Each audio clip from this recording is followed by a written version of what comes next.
आज आपण आहे ना बोकडाच्या मटणाची रेसिपी करू बरं का। त्यासाठी घेतले मी अर्धा किलो मटण, तेल, कांदा, आलं लसणाची पेस्ट, कोथिंबीर, मीठ, टोमॅटो आणि धना पावडर, हळद, गरम मसाला, काळा मसाला।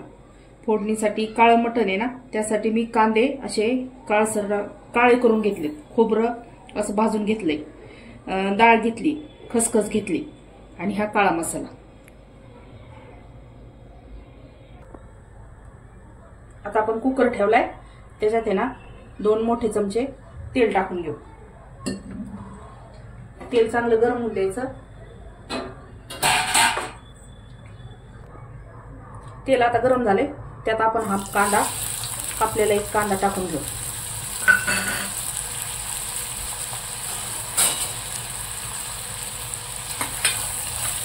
तो चांगला लाल होईपर्यंत परतून घ्यायचा। टोमॅटो आता आपला कांदा तळून झालाय, आपला टोमॅटो घालून घ्यायचा। टोमॅटो पण चांगलं शिजू द्यायचं। त्यासाठी आपण 1 चमचा, 1.5 चमचे मीठ घालू।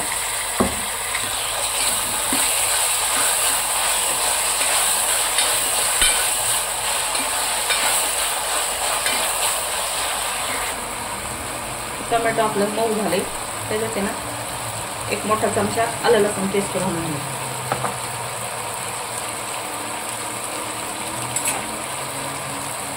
अर्धा चमचा घरगुती गरम मसाला, अर्धा चमचा हळद आणि 1 चमचा धना पावडर, थोडीशी चिरलेली कोथिंबीर।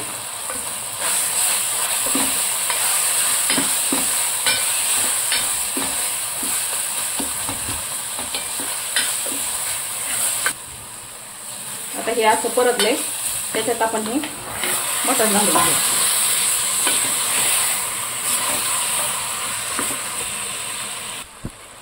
असं मिक्स करून घेतले। आता त्याच्यात आहे ना आपण अर्धा ग्लास पाणी घालू।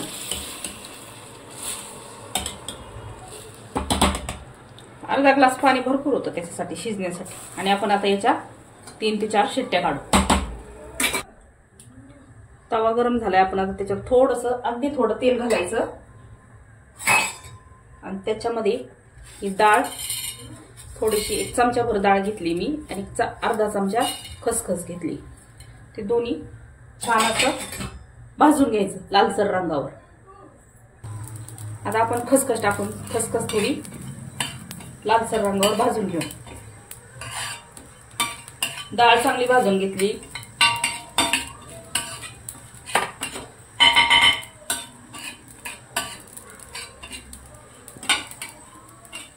आता आपली खसखस ही झाली लाल भाजून। आता आपण फोडणी घालून घेऊया। त्यासाठी थोडंसं तेल जास्तच घालायचं, 3 चमचे तेल घातले। आता तेल चांगलं गरम झालं की त्याच्यात 1 चमचा भरून आलं लसणाची पेस्ट,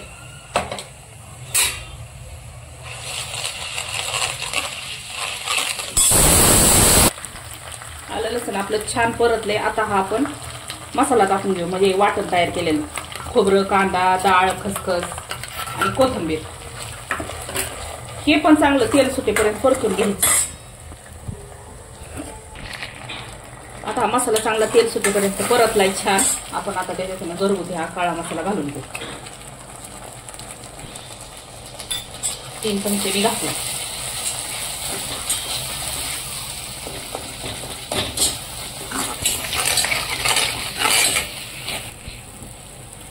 थोडीशी कोथिंबीर, छान असं तेल सुटेपर्यंत ते परतून घ्यायचं। जास्त वेळ पण नाही आणि हे पण नाही। कुकर आपला आता थंड झालाय, पण आहे ना शिजलंय का बघू।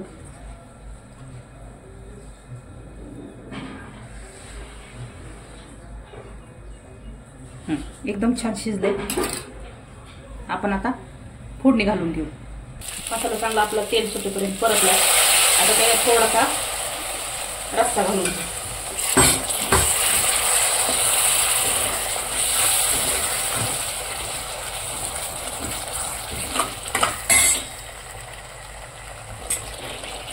आपल्याला आता हे चांगलं याने मसाल्याने तेल सोडले. आता आपण हा रस्सा आणि पिवळा रस्सा आणि पीस टाकून घेऊ.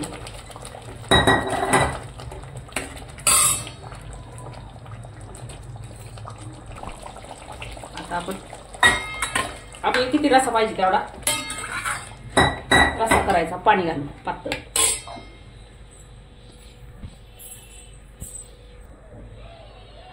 आपला आता रस्सा झालाय. आता त्याच्यात चवीपुरतं मीठ टाकायचं. मगाशी पण टाकले त्याच्यामुळं अंदाजाने टाकायचं आणि त्याची एक उकळी काढून घ्यायची. हे बघा, ही आपली अशी मस्तपैकी मटणची काळी भाजी झाली तयार. या पद्धतीने आपण आता असं छान त्याला थोडंसं कोथिंबीर घालून गार्निशिंग करू. एकदा नक्की करून बघा, एकदम भारी.